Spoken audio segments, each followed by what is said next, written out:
Obesity ಅಂದ್ರೆ ಏನು ಅಂತ ಗೊತ್ತಾ? ಭಾರತದಲ್ಲಿ ದಿನೇ ದಿನೇ ಸ್ಥೂಲಕಾಯ ಸಮಸ್ಯೆ ಜಾಸ್ತಿ ಆಗ್ತಾ ಇದೆ ಅಂತ, ಬೊಜ್ಜಿನ ದೇಹ ಅಂತಾರಲ್ಲ ಅದು. ಸಿಂಪಲ್ ಆಗಿ ದಪ್ಪ ಇರೋರ್ನ ನೀವು ಒಬೆಸಿಟಿ ಇದೆ ಅಂತ ಕೇಳಿರಬಹುದು.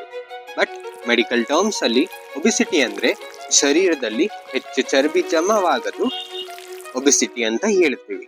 ಇವತ್ತು ಒಬೆಸಿಟಿ ವರ್ಲ್ಡಿನ ದೊಡ್ಡ ಪ್ರಾಬ್ಲಮ್ ಆಗಿದೆ.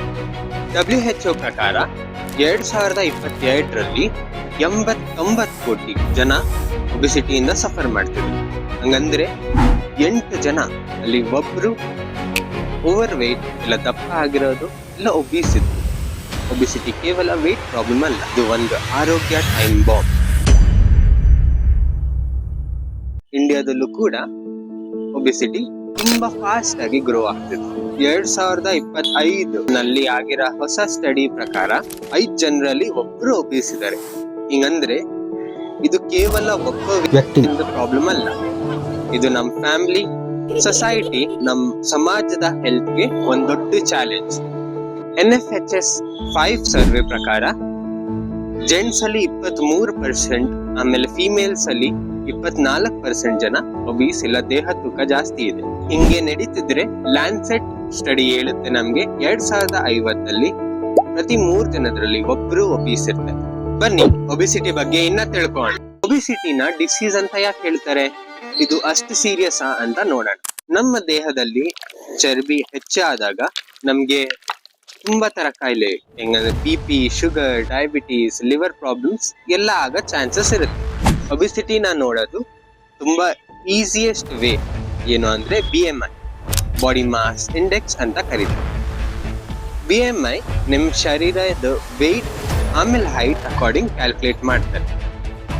WHO ಪ್ರಕಾರ 25ರಿಂದ ಕೆಳಗಡೆ ನಿಮ್ BMI ಇದ್ರೆ ನೀವು ನಾರ್ಮಲ್, 25ರಿಂದ 30 ತನಕ ಇದ್ರೆ ನೀವು ಓವರ್ ವೇಟ್, 30ರಿಂದ ಜಾಸ್ತಿ ಇದ್ರೆ ನೀವು ಒಬೆಸಿಟಿ ಕ್ಯಾಟಗರಿಯಲ್ಲಿ ಬರ್ತೀರಿ.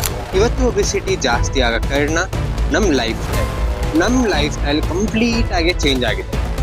ಆಫೀಸಲ್ಲಿ ಡೆಸ್ಕ್ ಜಾಬ್ಸ್, ತುಂಬಾ ಚೇರಲ್ಲಿ ಕೂತ್ಕೊಂಡಿರೋದು, ಫಾಸ್ಟ್ ಫುಡ್ ತಿನ್ನೋದು, ಹೆಂಗಂದ್ರೆ ಪಿಜ್ಜಾ, ಬರ್ಗರ್ ತಿನ್ನೋದು, ಎಕ್ಸರ್ಸೈಸ್ ಕಡಿಮೆ ಮಾಡೋದು, ಸ್ಟ್ರೆಸ್ ಜಾಸ್ತಿ ತಗೋದು ಇಲ್ಲ ನಿದ್ದೆ ಕಡಿಮೆ ಮಾಡೋದು, ಇದೆಲ್ಲ ಕಾರಣ ಆಗುತ್ತೆ ನಿಮ್ಮ ಒಬೆಸಿಟಿ ಜಾಸ್ತಿ ಆಗುತ್ತೆ. ಸೈಂಟಿಫಿಕ್ ಆಗಿ ಹೇಳ್ಬೇಕು ಅಂದ್ರೆ ಏನೇನ್ ಕಾರಣ ಇರುತ್ತೆ ಒಬೆಸಿಟಿ ಇಲ್ಲ ವೇಟ್ ಗೇನ್ ಆಗಕ್ಕೆ.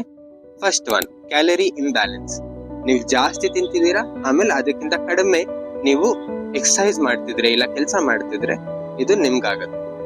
ಸೆಕೆಂಡ್ ರೀಸನ್ ಏನಂದ್ರೆ ಇದು ನಿಮ್ ಫ್ಯಾಮಿಲಿ ಜೆನೆಟಿಕ್ಸ್, ಇಲ್ಲ ಫ್ಯಾಮಿಲಿಯಲ್ಲಿ ಯಾರಿಗಾದ್ರೂ ಒಬೆಸಿಟಿ ಇದ್ರೆ ಇಲ್ಲ ಜಾಸ್ತಿ ದೇಹ ತೂಕ ಇದ್ರೆ ನಿಮ್ಗೆ ಜಾಸ್ತಿ ಚಾನ್ಸಸ್ ಇರುತ್ತೆ, ಜಾಸ್ತಿ ರಿಸ್ಕ್ ಇರುತ್ತೆ ಈಸಿಯಾಗಿ ಒಬಿಸ್ ಆಗ. ಸ್ಟ್ರೆಸ್ ಮತ್ತು ಹಾರ್ಮೋನ್ಸ್, ತುಂಬಾ ಕಾರ್ಟಿಸಾಲ್ ಇಲ್ಲ ಸ್ಟ್ರೆಸ್ ಹಾರ್ಮೋನ್ ಏನ್ ಜಾಸ್ತಿ ಆಗುತ್ತೆ, ಇದು ನಿಮ್ ಮೆಟಬಾಲಿಸಮ್ ಆಮೇಲೆ ಡೈಜೆಷನ್ ನ ಸ್ಲೋ ಮಾಡ್ಬಿಡುತ್ತೆ. ಇದರಿಂದ ನಿಮ್ ದೇಹದ ತೂಕ ಜಾಸ್ತಿ ಆಗಬಹುದು. Fourth, lack of sleep. ನಿದ್ದೆ ಸರಿಯಾಗಿ ಮಾಡ್ತಿಲ್ಲ ಅಂದ್ರೂ ನಿಮ್ದು ಮೆಟಬಾಲಿಸಮ್ ಸ್ಲೋ ಆಗ್ಬಿಡುತ್ತೆ. Fifth, unhealthy eating. ಅಂದ್ರೆ ನೀವು ತುಂಬಾ ಆಚೆ ತಿಂತಿದ್ದೀರಾ, ಎಣ್ಣೆ ಪದಾರ್ಥ ತಿಂತಿದ್ದೀರಾ, ಇದರಿಂದ ನಿಮ್ ದೇಹ ತೂಕ ಜಾಸ್ತಿ ಆಗುತ್ತೆ. ಇದು ತುಂಬಾ ಕ್ಯಾಲರಿ ರಿಚ್ ಇರುತ್ತೆ, ಕ್ಯಾಲರಿ ತುಂಬಾ ಜಾಸ್ತಿ ಇರುತ್ತೆ ಇದರಲ್ಲಿ. ಇದನ್ನ ಬರ್ನ್ ಮಾಡೋಷ್ಟು ನಾವು ಕೆಲಸ ಮಾಡ್ತಿರಲ್ಲ. ಅನ್ಹೆಲ್ದಿ ಈಟಿಂಗ್ ಇಂದನೂ ವೇಟ್ ಜಾಸ್ತಿ ಆಗೋ ಕಾರಣ ಇರಬಹುದು. ಒಬೆಸಿಟಿನ ಇಗ್ನೋರ್ ಮಾಡಿದ್ರೆ ನಮ್ಮ ಬಾಡಿಯಲ್ಲಿ ಏನೇನು ಪ್ರಾಬ್ಲಮ್ಸ್ ಆಗುತ್ತೆ ಅಂತ ನೋಡೋಣ ಬನ್ನಿ. ಫಸ್ಟ್ ಒನ್, ಡಯಾಬಿಟೀಸ್ ಇಲ್ಲ ಸಕ್ಕರೆ ಕಾಯಿಲೆ.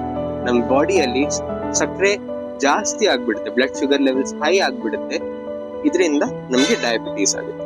ಸೆಕೆಂಡ್, ಹೈ BP ಆಗೋ ಚಾನ್ಸಸ್ ಇಲ್ಲ ಕಾರ್ಡಿಯಾಕ್ ಇಶ್ಯೂಸ್ ಇಲ್ಲ ಹಾರ್ಟ್ ಅಟ್ಯಾಕ್ ಆಗೋ ಚಾನ್ಸಸ್ ಜಾಸ್ತಿ ಆಗ್ಬಿಡುತ್ತೆ. ಥರ್ಡ್, ಎಲ್ಲಾ ತರ ಜಾಯಿಂಟ್ಸ್ ಪ್ರಾಬ್ಲಮ್, ನಿಮ್ಗೆ ಮಂಡಿ ನೋವು, ಬೆನ್ನು ನೋವು ಇದೆಲ್ಲ ಬರೋ ಚಾನ್ಸಸ್ ಜಾಸ್ತಿ ಆಗುತ್ತೆ. ಯಾಕಂದ್ರೆ ನಿಮ್ದೆಲ್ಲ ದೇಹ ತೂಕ ನಿಮ್ ಜಾಯಿಂಟ್ಸ್ ಮೇಲೆ ಬೀಳುತ್ತೆ. Fourth, liver problems, fatty liver ಅಂತ ತುಂಬಾ ಕೇಳಿರಬಹುದು ನೀವು ಇವತ್ತು ರೀಸೆಂಟ್ ಟೈಮ್ಸ್ ಅಲ್ಲಿ. ಇದೆಲ್ಲ ಆಗೋದು ನಮ್ದು ಅನ್ಹೆಲ್ತಿ ಈಟಿಂಗ್ ಹ್ಯಾಬಿಟ್ಸ್ ಆಮೇಲೆ wait problems.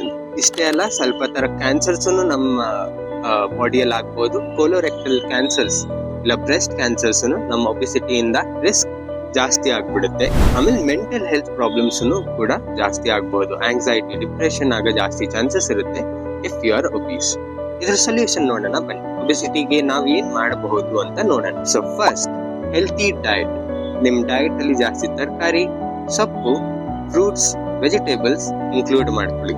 Second, regular exercises ಮಾಡಕ್ ಸ್ಟಾರ್ಟ್ ಮಾಡಿ.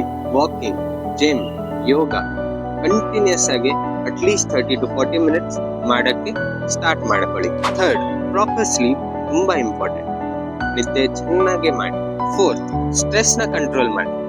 ಐದರ್ ಯೋಗ ಇಂದ ಪ್ರಾಣಾಯಾಮ, ಮೆಡಿಟೇಷನ್ ತುಂಬಾ ಒಳ್ಳೆ ಟೆಕ್ನಿಕ್ಸ್ ನಿಮ್ ಸ್ಟ್ರೆಸ್ ನ ಕಂಟ್ರೋಲ್ ಮಾಡಿ. ಫಿಫ್ತ್, ಇದೆಲ್ಲದಕ್ಕಿಂತ ತುಂಬಾ ಇಂಪಾರ್ಟೆಂಟ್, ಕನ್ಸಿಸ್ಟೆಂಟ್ ಆಗಿ, ಅಂದ್ರೆ 1 ವೀಕ್ ಅಷ್ಟೇ ಮಾಡೋದಲ್ಲ, ಇದು ಲೈಫ್ ಲಾಂಗ್ ಕಂಟಿನ್ಯೂಸ್ ಆಗಿ ಮಾಡೋದು. ಸೊ ನೀವ್ ಏನೇ ಮಾಡ್ತಿದ್ರು, ಡಯಟ್, ಎಕ್ಸಸೈಸ್, ಯೋಗ, ಸ್ಟ್ರೆಸ್ ಮ್ಯಾನೇಜ್ಮೆಂಟ್, ಇದೆಲ್ಲ ಲಾಂಗ್ ಟರ್ಮ್ ಆಗಿ ಮಾಡಕ್ಕೆ ಕನ್ಸಿಸ್ಟೆಂಟ್ ಆಗಿರ್ಬೇಕು.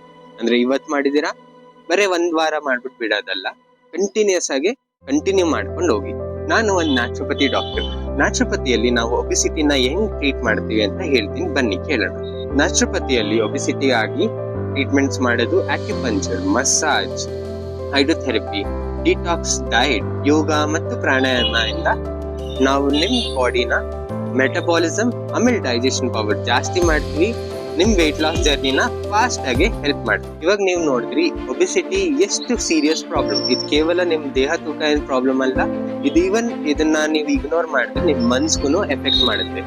ನಿಮ್ ಫ್ಯಾಮಿಲಿಯಲ್ಲಿ ಇಲ್ಲ ನಿಮ್ ಫ್ರೆಂಡ್ಸ್, ರಿಲೇಟಿವ್ಸ್ ಯಾರಾದ್ರೂ ದೇಹ ತೂಕ ಜಾಸ್ತಿ ಇದ್ರೆ ಈ ವಿಡಿಯೋ ಅವ್ರಿಗೆ ಶೇರ್ ಮಾಡಿ. ಆಮೇಲೆ ಈ ಕಂಡೀಷನ್ ಇಂದು ಅಷ್ಟು ಸೀರಿಯಸ್ನೆಸ್ ಅವ್ರಿಗೆ ತಿಳಿಸಿ. ಅವ್ರೆಲ್ಲಾರ್ಗು ಹೇಳಿ ಎಕ್ಸಸೈಸ್, ಡಯಟ್, ಯೋಗ, ನ್ಯಾಚುರೋಪತಿ ಟ್ರೀಟ್ಮೆಂಟ್ಸ್ ತಗೊಂಡ್ರೆ ತುಂಬಾ ಎಫೆಕ್ಟಿವ್ ಆಗಿ ತುಂಬಾ ಫಾಸ್ಟ್ ಆಗಿ ರಿಸಲ್ಟ್ ಸಿಗುತ್ತೆ. ಪರ್ಸನಲ್ ಗೈಡೆನ್ಸ್ ಬೇಕಂದ್ರೆ ನೀವು ನನ್ನ ಕಾಂಟ್ಯಾಕ್ಟ್ ಮಾಡಬಹುದು. ನಾನು ನನ್ನ ಡಾಕ್ಟರ್ ಅಮಿತ್, ನ್ಯಾಚುರೋಪತಿ ಡಾಕ್ಟರ್. ನನ್ನ ಕಾಂಟ್ಯಾಕ್ಟ್ ಡೀಟೇಲ್ಸ್ ಡಿಸ್ಪ್ಲೇ ಆಗ್ತಿದೆ ಸ್ಕ್ರೀನ್ ಅಲ್ಲಿ. ನಿಮ್ಮ ಆರೋಗ್ಯ ಜರ್ನಿ ಸ್ಟಾರ್ಟ್ ಮಾಡಕ್ ಇನ್ನ ಡಿಲೇ ಮಾಡ್ಕೊಂಬೇಡಿ. ಇದು ನೀವು ನಿಮ್ಮ ಬಾಡಿಗೆ ಮಾಡೋದು ತುಂಬಾ ದೊಡ್ಡ ಹೆಲ್ಪ್.